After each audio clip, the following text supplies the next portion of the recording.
Shalom. Assalamualaikum warahmatullahi wabarakatuh. Yang terhormat Bapak Ibu dosen yang saya hormati, yang terhormat kedua dosen pembimbing saya, yang terhormat para dosen penguji.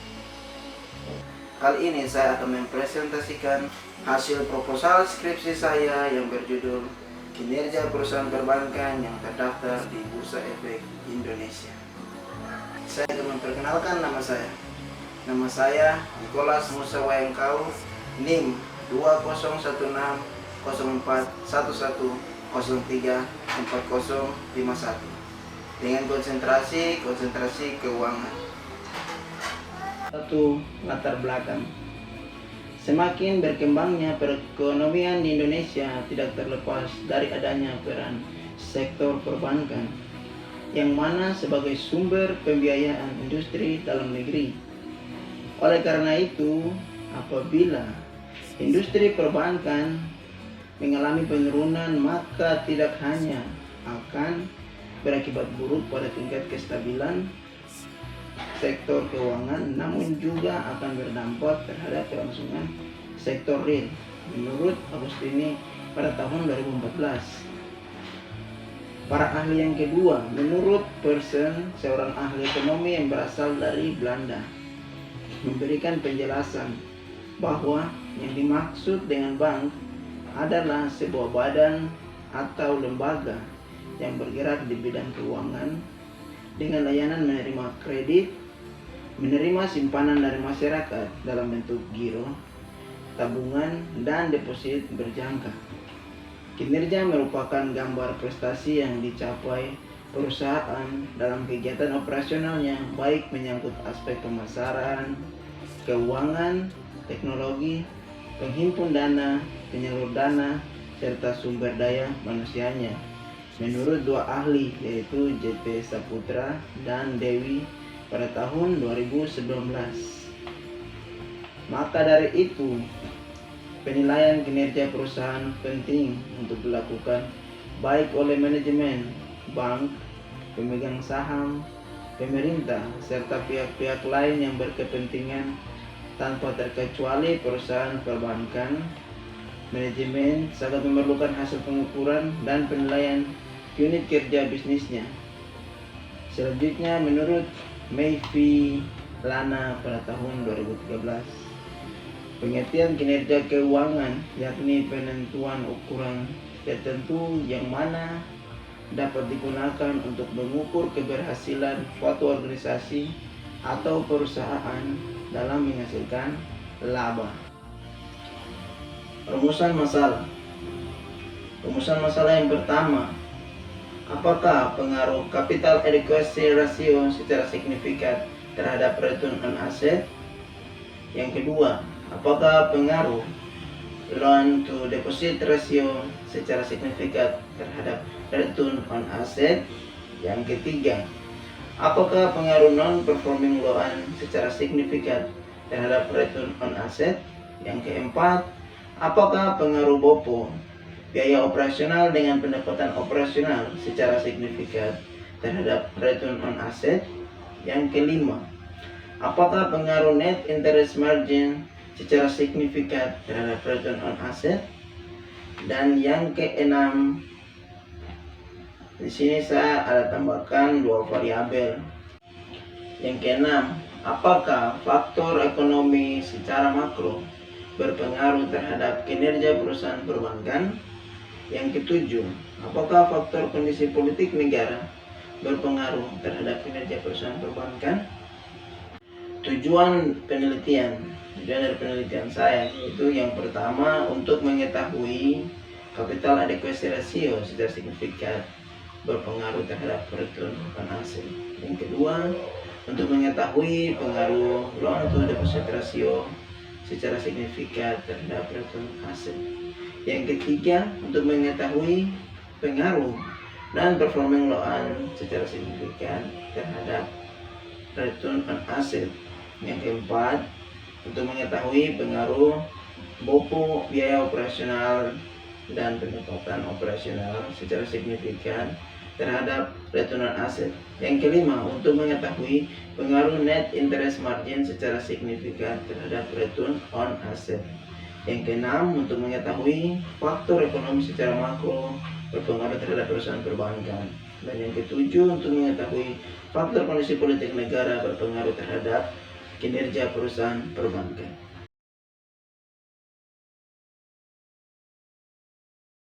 Manfaat penelitian ini saya bagi atas dua bagian, yaitu manfaat teoritis dan manfaat praktis.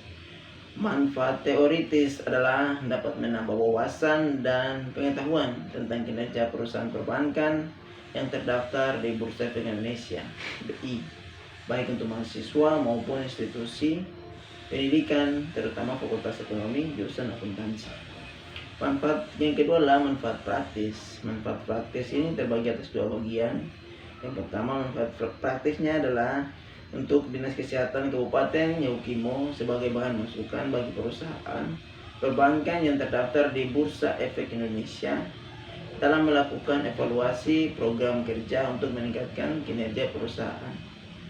Yang kedua adalah manfaat praktis ini juga berpengaruh bagi saya sendiri sebagai peneliti, supaya sebagai suatu pengalaman dalam melakukan penelitian serta menambah pengetahuan bagi saya tentang kinerja perusahaan perbankan yang terdaftar di Bursa Efek Indonesia.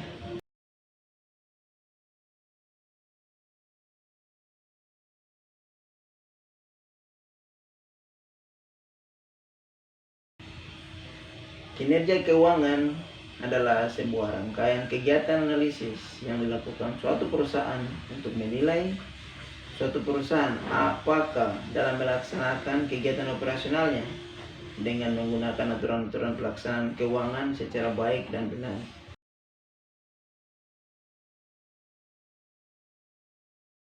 Return on asset merupakan rasio yang digunakan untuk mengukur kemampuan manajemen dalam memperoleh keuntungan atau laba secara keseluruhan.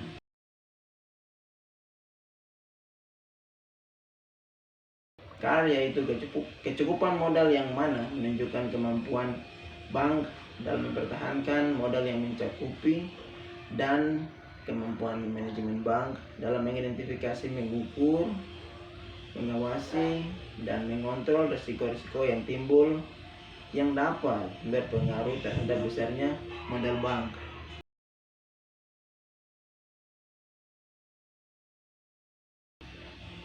Menurut Kashmir pada tahun 2011, dalam Harun pada tahun 2016, loan to deposit ratio atau LDR merupakan rasio untuk mengukur komposisi jumlah kredit yang diberikan dibandingkan dengan jumlah dana masyarakat dan modal sendiri yang digunakan. Besarnya loan to deposit rasio menurut peraturan pemerintah maksimum adalah 110%.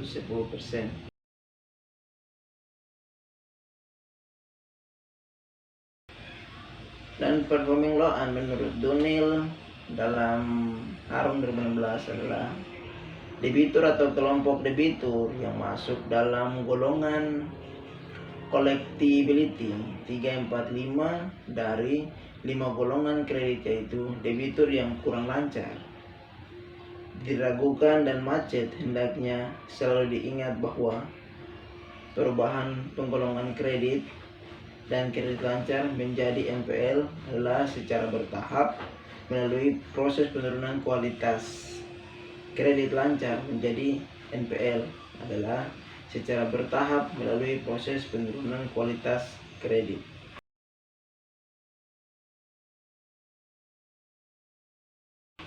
Yang berikut adalah BOPO atau beban operasional terhadap pendapatan operasional. BOPO adalah perbandingan antara biaya operasional termasuk beban bunga dan pendapatan operasional termasuk pendapatan bunga. Semakin besar rasio BOPO, maka semakin tidak efisien suatu bank. Efisien bank dikatakan membaik. Ditunjukkan penurunan BOPO yang ideal agar suatu bank dinyatakan efisien adalah 70% sampai 80%.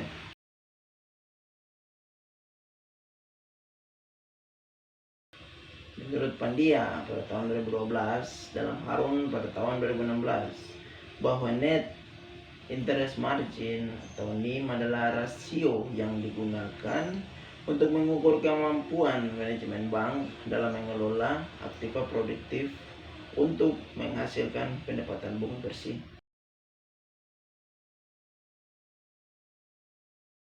Menurut Sukirno pada tahun 2000, Sadono Sukirno mendefinisikan ekonomi makro adalah sebuah cabang ilmu ekonomi yang mempelajari tentang kegiatan utama perekonomian secara komprehensif atau menyeluruh terhadap berbagai masalah pertumbuhan ekonomi. Menurut Budiono pada tahun 2001, dalam Tommy pada tahun 2019 menjelaskan teori ekonomi makro adalah ilmu yang mempelajari tentang pokok ekonomi baik jangka pendek maupun jangka panjang, meliputi stabilitas dan pertumbuhan ekonomi suatu negara.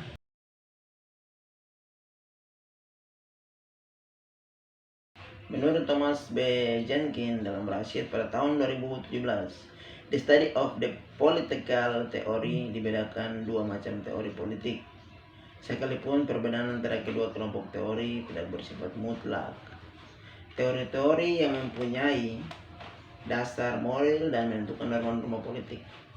Karena adanya unsur-unsur norma dan nilai, maka teori ini boleh dinamakan valuational dalam kurung adalah mengandung nilai yang termasuk golongan ini antara lain filsafat politik, teori politik, sistematis, ideologi, dan sebagiannya.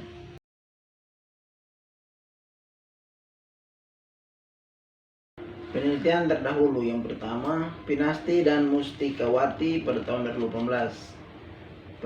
Dia meneliti dengan judul pengaruh CAR, BOPO, NPL, NIM, dan LDR terhadap profitabilitas bank umum pada periode 2011 sampai 2015. Hasil penelitiannya menunjukkan bahwa CAR berpengaruh negatif dan tidak signifikan terhadap profitabilitas.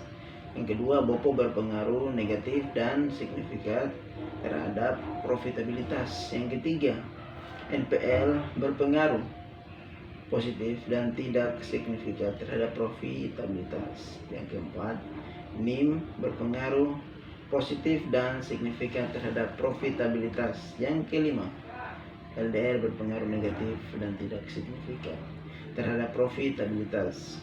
Yang keenam, CAR, BOPO, NPL, NIM, dan LDR berpengaruh secara simultan terhadap profitabilitas.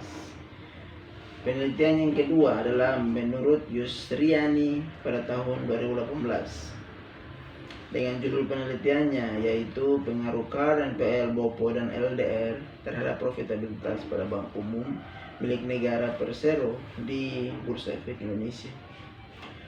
Hasil penelitiannya menunjukkan bahwa secara simultan ketiga variabel bebas yaitu capital adequacy ratio atau CAR, non-performing loan atau NPL, biaya operasional dan pendapatan operasional atau BOPO, dan loan to deposit ratio atau LDR berpengaruh positif dan signifikan terhadap profitabilitas ROA pada bank umum milik negara yang terdaftar di BI secara parsial, yaitu capital adequacy ratio atau CAR berpengaruh positif dan signifikan terhadap profitabilitas yaitu ROA, dan performing loan NPL berpengaruh positif dan signifikan terhadap profitabilitas ROA pada bank umum milik negara yang terdaftar di BI. Biaya operasional dan pendapatan operasional. Biaya operasional dan pendapatan operasional BOPO berpengaruh positif dan signifikan terhadap profitabilitas ROA pada bank umum milik negara yang terdaftar di BI.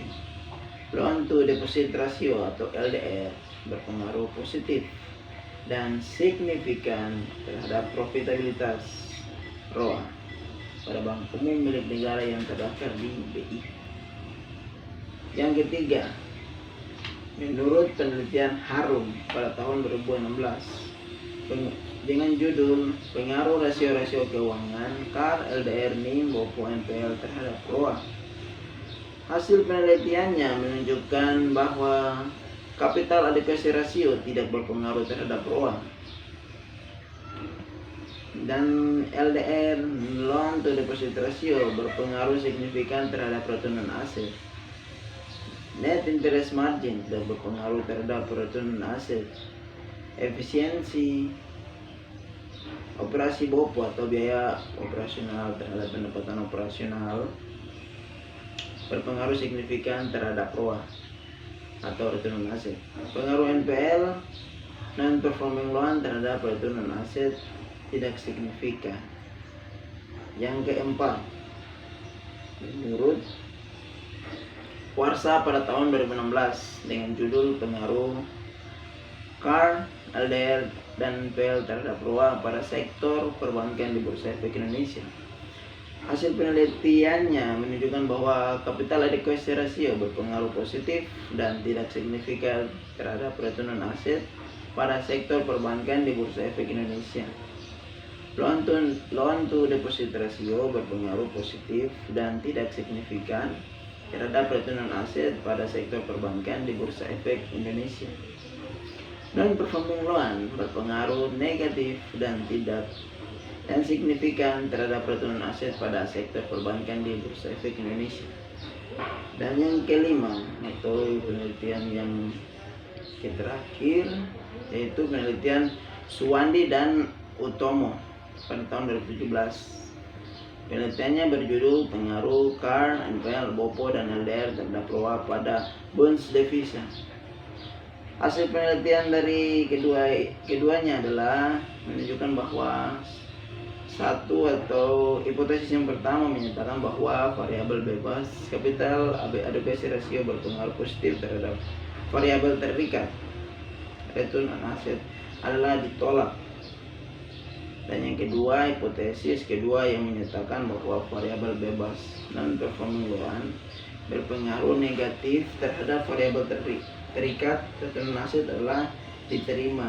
Jadi macam saling berlawanan, yang pertama ditolak dan yang kedua diterima. Hipotesis yang ketiga yang menyatakan bahwa variabel bebas biaya operasional terhadap pendapatan operasional berpengaruh negatif terhadap variabel terikat return on asset adalah diterima. Hipotesis keempat yang menyatakan bahwa variabel bebas loan to deposit ratio berpengaruh positif terhadap variabel terikat return on asset adalah ditolak.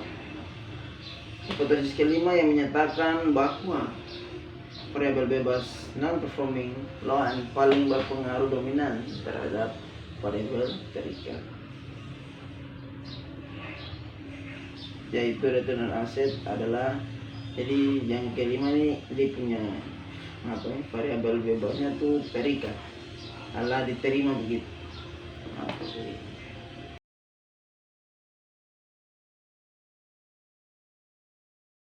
Hipotesis yang pertama adalah pengaruh KAR, capital adequacy ratio terhadap return on asset. Ini pengaruhnya ada didasarkan oleh menurut para ahli, yaitu menurut Fitriana pada tahun 2011, KAR merupakan perbandingan antara pemberian kredit perusahaan dengan permodalan yang tersedia untuk memenuhi kewajiban.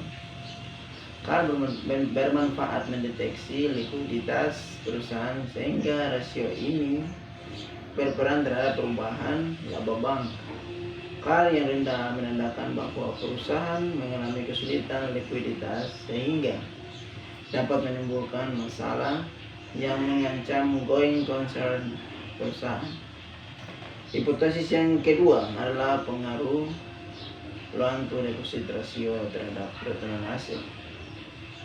Dalam penelitian Fitriana juga pada tahun 2011, LDR merupakan ukuran likuiditas yang mengukur besarnya dana yang ditempatkan dalam bentuk kredit yang berasal dari dana yang dikumpul oleh bank, terutama dan masyarakat, Semakin tinggi kemampuan bank untuk melunasi dana, deposan sering mengalami kemacetan, sehingga bank sulit mendapatkan dana secara tepat waktu, sehingga menyebabkan pengaruh negatif untuk peningkatan pendapatan di masa yang akan datang. Hipotesis ketiga, pengaruh non-performing loan terhadap return on asset. Menurut Fitriana pada tahun 2011, salah satu risiko yang muncul akibat semakin kompleksnya kegiatan perbankan adalah munculnya NPL yang semakin besar.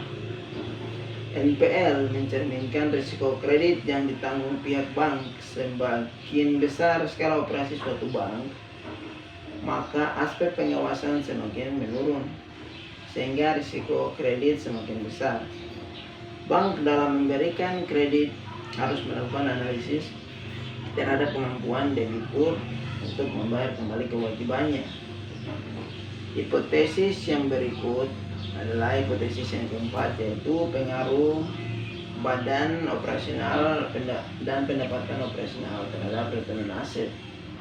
Hasil penelitian dari badan pendapatan operasional dan badan operasional dan pendapatan operasional adalah penelitian yang diteliti oleh Yusri Andi pada tahun 2018, menunjukkan bahwa secara parsial variabel badan operasional pendapatan operasional ini berpengaruh positif dan signifikan terhadap profitabilitas ROA atau return on asset. Artinya, semakin efisien biaya operasional yang dikeluarkan oleh bank, maka kemampuan menghasilkan keuntungan akan semakin besar. Dan sebaliknya, semakin besar biaya yang dikeluarkan bank, maka keuntungan yang diperoleh akan semakin kecil. Hipotesis yang kelima adalah pengaruh net interest margin terhadap return on asset. Penelitian yang dilakukan oleh Darmansyah pada tahun 2018 menunjukkan bahwa net interest margin memiliki pengaruh positif signifikan terhadap return on asset, karena nilai signifikannya lebih kecil dari 0,05. Hal ini berarti kemampuan manajemen bank dalam menghasilkan bunga bersih berpengaruh terhadap tingkat pendapatan bank dalam membuat akan total asetnya. Bunga bersih merupakan salah satu komponen pembentuk laba atau pendapatan. Karena laba merupakan komponen pembentuk return on asset, maka secara tidak. Yang berikut adalah hipotesis ke-6, yaitu pengaruh ekonomi makro terhadap return on asset. Pengaruh ekonomi makro ini didasari oleh para ahli, yaitu Kizer, Ali, dan kawan-kawannya pada tahun 2011. Di sini mereka meneliti tentang bank spesifik dan indikator pengaruh makroekonomi pada profitabilitas bank umum di Pakistan. Jadi ini mereka meneliti di luar negeri sana, di Pakistan. Mereka meneliti industri perbankan merupakan bagian dari sistem perbankan nasional yang mempunyai peranan penting dalam perekonomian. Yang berikut ini didasari oleh salah satu para ahli yang ada di Indonesia pada tahun 2017, yaitu Sumitra. Dan yang berikut salah satu indikator yang digunakan untuk mengukur tingkat profitabilitas adalah return on asset. Return on asset ini penting bagi bank karena digunakan untuk mengukur efektivitas perusahaan dalam menghasilkan keuntungan dengan memanfaatkan aktiva yang dimiliki oleh bank tersebut. Aktiva yang dimiliki oleh return on asset tersebut. Hipotesis ketujuh, pengaruh politik negara terhadap return on asset. Hasil penelitian Wulandari menunjukkan bahwa political connection pada Dewan Komisaris merupakan berpengaruh negatif signifikan terhadap kinerja perusahaan yang diukur dengan ROA, return on asset. Persaingan usaha yang kompetitif sering terjadi dalam bisnis dengan tujuan memperbaiki kinerja perusahaan dan mengembangkan usaha tersebut agar tetap mampu berkembang dan bertahan kelangsungan usahanya.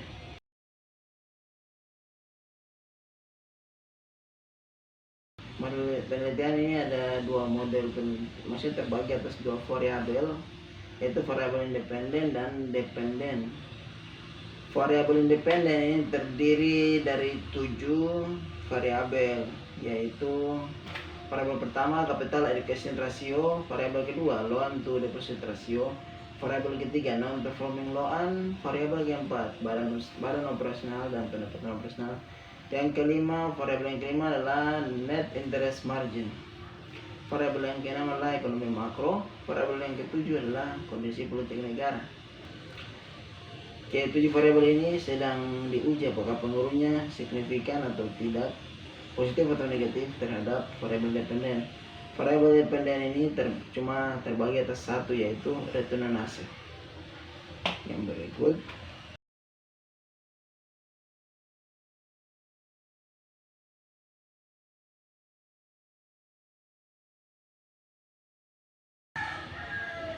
lokasi dari penelitian saya.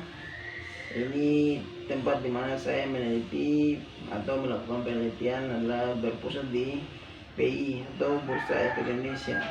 Ada di webnya, yaitu www.idx.co.id, atau juga bisa langsung ke kantornya di Polimak.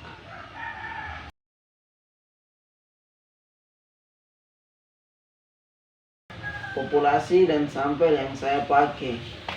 Populasi adalah nilai generalisasi yang terdiri atas objek atau subjek yang mempunyai kuantitas dan karakteristik tertentu yang ditetapkan oleh peneliti.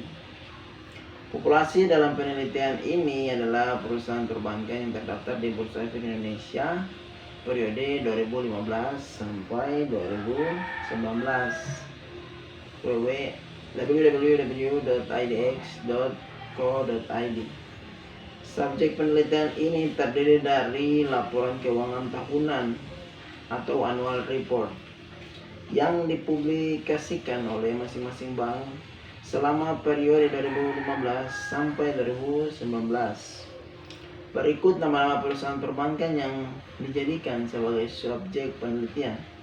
Sampel dalam penelitian ini diambil secara proportive sampling, yaitu metode pengambilan sampel berdasarkan kriteria dan pertimbangan tertentu menurut para ahli, yaitu Sugiono 2008. Adapun kriteria perusahaan perbankan yang disajikan, sampel terdiri dari perusahaan perbankan di atas memenuhi kriteria sebagai berikut. Perusahaan perbankan di atas yang go public dalam kurun waktu penelitian periode 2015 sampai 2019. Bank yang menerbitkan laporan keuangan tahunan lengkap pada kurun waktu penelitian periode 2015 sampai 2019.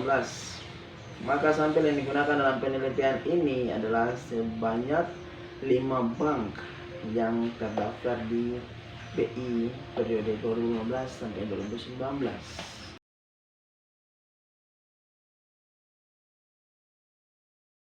Sumber data yaitu data sekunder, sedangkan teknik pengumpulan data ini adalah studi dokumen yang merupakan metode pengumpulan data yang tidak ditujukan langsung kepada subjek penelitian. Studi dokumen adalah jenis pengumpulan data yang meneliti berbagai dokumen yang berguna untuk menunjang analisis dalam penelitian yang dilakukan. Metode dan prosedur pengumpulan data dapat dikumpulkan melalui metode studi dokumen, adalah jenis pengumpulan data yang meneliti berbagai dokumen yang berguna untuk menunjang analisis dalam penelitian yang dilakukan. Di sini ada definisi operasionalnya. Variabel yang digunakan meliputi variabel independen dan variabel dependen. CAR atau Capital Education Ratio sebagai variabel independen. Loan to deposit ratio adalah sebagai variabel independen. Non-performing loan adalah sebagai variabel independen. Biaya operasional dan pendapatan operasional adalah sebagai variabel independen. Net interest margin adalah sebagai variabel independen. Teknik atau cara menganalisis datanya, yaitu dengan teknik atau cara yaitu teknik analisis data. Yang pertama, analisis regresi. Dalam melakukan penelitian ini, penulis menggunakan teknik analisis regresi berganda. Tujuan penggunaan teknik analisis ini yaitu agar dapat memperoleh gambaran menyeluruh secara simultan maupun parsial mengenai hubungan antar variabel dependen dan independen.